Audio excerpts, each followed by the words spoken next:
Olá, tudo bem? Para essa questão eu já deixei pronto um desenho exemplificando o que acontece a partir do enunciado. Nós temos um triângulo equilátero e isso significa que ele vai ter todos os lados iguais de mesmo tamanho. Os vértices desse triângulo são A, B e D. Tá legal? Então a distância entre D e A é 24, entre A e B é 24 e entre B e D é 24.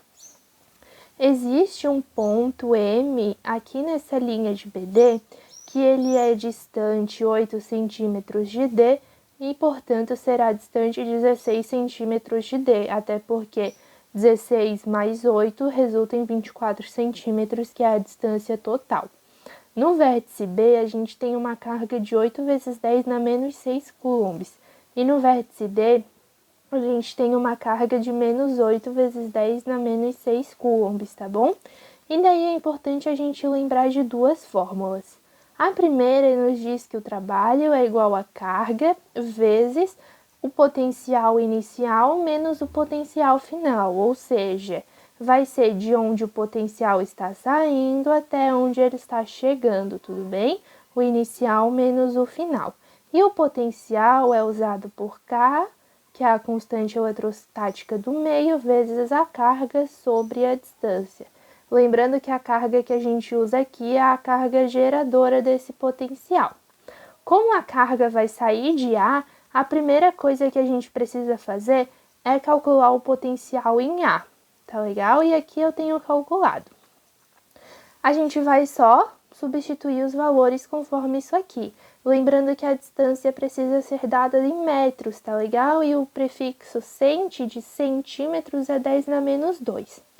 Aqui, ó, o potencial que a carga que está no ponto D faz lá em A gente tem 9 vezes 10 na 9, que é a constante do meio, vezes menos 8 vezes 10 na menos 6, tá? É preciso usar o sinal, porque o potencial é uma grandeza, tá legal? E nessa grandeza escalar a gente usa o potencial, na vetorial a gente pode usar o módulo, mas na grandeza escalar a gente usa o sinal, dividido pela distância já com o prefixo aqui substituído. Fazendo essa divisão, a gente tem que o potencial que a carga em D gera no ponto A é de menos 3 vezes 10 na 5 volts. Eu faço a mesma coisa para a carga que está em B, 9 vezes 10 na 9 vezes 8 vezes 10 na menos 6, dividido para 24 vezes 10 na menos 2, e aqui a gente tem que o potencial é 3 vezes 10 na 5 volts, tá legal? Para a gente calcular o potencial total em A gente simplesmente pode somar os dois potenciais que acontecem aqui. Então, VAD mais VBA, que é menos 3 vezes 10 na 5, mais 3 vezes 10 na 5. Como são o mesmo módulo com os sinais opostos, o potencial em A é 0 volts, tá legal? Aí agora a gente calcula o potencial aqui em M, tá bem? Primeiro aqui o potencial que a carga B vai gerar em M. 9 vezes 10 na 9 vezes 8 vezes 10 na menos 6, dividido para 16 vezes 10 na menos 2, tá? Que é a distância. E aqui você tem um potencial de 4,5 vezes 10 na 5 volts. E daí aqui a gente tem o potencial de D em M, tá bem? Nesse potencial aqui, ó, você vai ter 9 vezes 10 na 9 vezes menos 8 vezes 10 na menos 6, dividido para 8 vezes 10 na menos 2. Com esse potencial resolvendo, você encontra menos 9 vezes 10 na 5 volts. E para calcular o potencial em M é a mesma lógica que a gente usou aqui. Nós simplesmente somamos os potenciais.